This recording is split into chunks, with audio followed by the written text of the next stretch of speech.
There are some things in the music industry that most of us would consider basics, just the basic things that you should probably know if you're an independent artist or if you're an independent record label or thinking about starting an independent record label. And one of those things is ISRCs and barcodes. What are they? Do we need them? Where do we get them from? And a lot of us already know the answer to this, but I think today's episode is going to be a little bit of a refresher. And if there's anyone out there who have heard of these things and you're a little bit too afraid to ask, well, I'm your friend. I'm here to help you. We're going to answer some very basic questions. It's okay if you don't know this because it's kind of boring, but we do need to know it.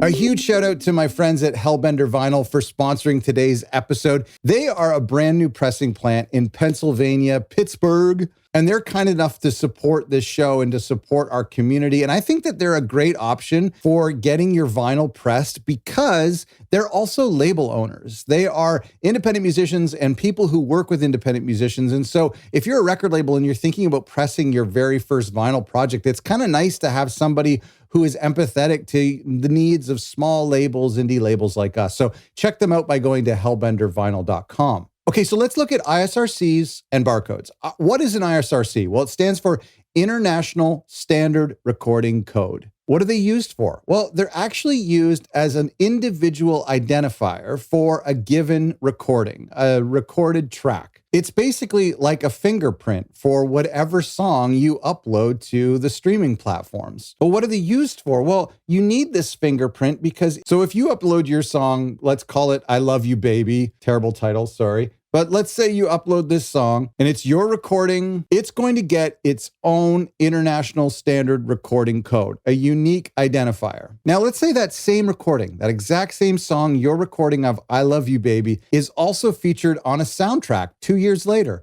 Well, the person who uploads that soundtrack is going to use the same ISRC so that it all stays connected. And that helps with your stream count. So if you have a song on a compilation or a soundtrack or maybe some other remix album that you made, it keeps that song connected to all the other versions out there. And it also identifies whose song this is, where was it uploaded, when was it uploaded. And it does that by breaking down the ISRC. So the first letter or two letters is the country where the ISRC was issued. There's the registrant code. There's the year that it was uploaded. And then the last couple of digits is just the unique identifier for that song. You put it all together and you get the ISRC. It doesn't really matter. You don't need to know all that. Now, do you need one? Could you just upload your song and not even bother?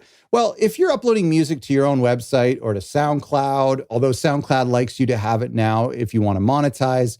If you're uploading to Bandcamp, they don't ask for ISRC. They don't ask for ISRCs. But if you're uploading to the streaming platforms, the big ones like Apple Music, Amazon Music, and Spotify, you definitely need it. You can't upload without it. In fact, it's easy because your digital distributor will give you one. And that leads us to our next question is, where do you get an ISRC? Well, you get it usually from your digital distributor. The person that you pay a monthly or yearly fee to or a one-time fee to take your album or your songs and to upload it to Spotify and to Apple Music and to Tidal and YouTube and everywhere. They're the ones who generally assign you this ISRC. But could you buy your own? Could you use your own ISRC?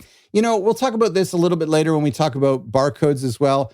Some people do. I would say 98% of people don't. They just have their distributor provide you with one. I think you can go and buy a bulk amount of codes and they can actually have your own registrant number in it, whatever. I don't see it happening very often. I don't see the mass benefit of buying your own UPC, maybe saving a bit of money, but some of these platforms like DistroKid or Symphonic, they include the ISRCs for free, and same with the barcodes. So I don't really see the point. In fact, when a distributor assigns a code to your track, that code can never be reused. And the distributor has no interest in reusing that code. It would defeat the purpose of having these unique identifiers. So essentially, when CD Baby or Symphonic gives you a code for free, that code is yours. It can't be used on any other track. Same with UPCs. Let's talk about UPCs. UPCs, a unique product code. You're probably familiar with that barcode that you used to see on the back of a cereal box that you had to cut out and mail in for a prize. That's the same thing. A digital album actually has a UPC. We don't have the lines because there's nothing physical to see, but the number is still attached to the metadata of the album. Now, we're going to talk about the difference between a release and a track. So stay with me for a sec. Barcodes just keep track of the release. So if you have an album that has 9 songs, that album is going to have one barcode and it's going to have 9 ISRCs. Are you following along? Each track will have its own ISRC, but the release, if it's a 3-song EP, it has one barcode, one UPC. If it's a 3-song album, it has one UPC and 3 ISRCs. If it's a single release, it will have one UPC and it will have one ISRC. And where do you get UPCs? Same thing as ISRCs. You can generally get them from your distributor. Again, you can buy them if you want in bulk somewhere else. I'm not sure. I haven't done it in a very long time. I don't like to do it because I feel like then I have to keep track of it and the onus is on me to know which ones I've used and assigned to where. I kind of just like getting them one at a time from my distributor. And do you need a UPC? Yes. The same answer for ISRCs. Let's talk about separating the barcode from the ISRC. A great way to think about this is the release level and the track level. There are 2 separate paths and why we have 2 separate codes. Like I mentioned, a barcode is for the entire release. So an album that has 10 songs or 50 songs, or if it's an EP with 2 songs or 5 songs, doesn't matter. It gets one UPC code. Again, UPC code's redundant. Sorry.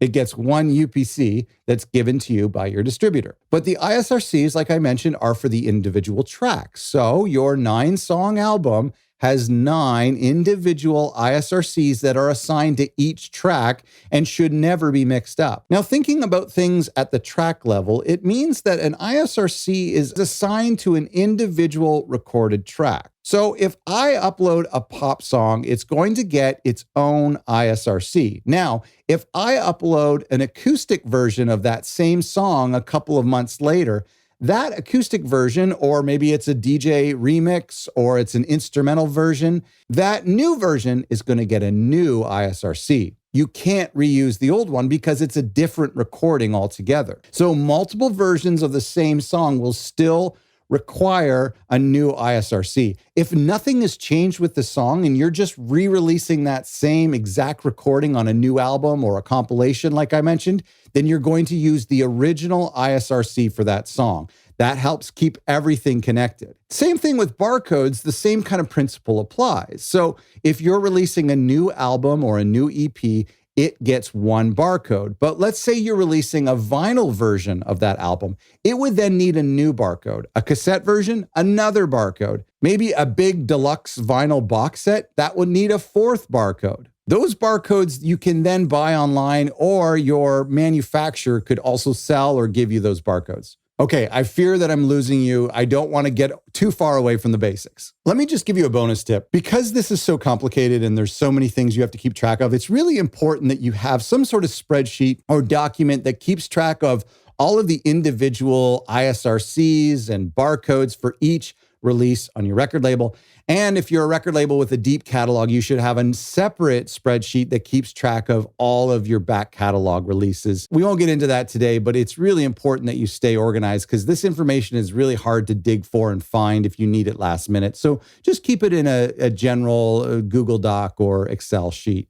Go to otherrecordlabels.com/ISRC, where we dig into this topic a little bit more, and I'll give you a free download to help stay organized with all of your new releases. I hope you found this return to basics helpful, and let me know in the comments if you have any other thoughts or insights into ISRCs, or if you have a question that I haven't covered. Thanks for watching. Oh, and thanks again to Hellbender Vinyl for sponsoring today's episode.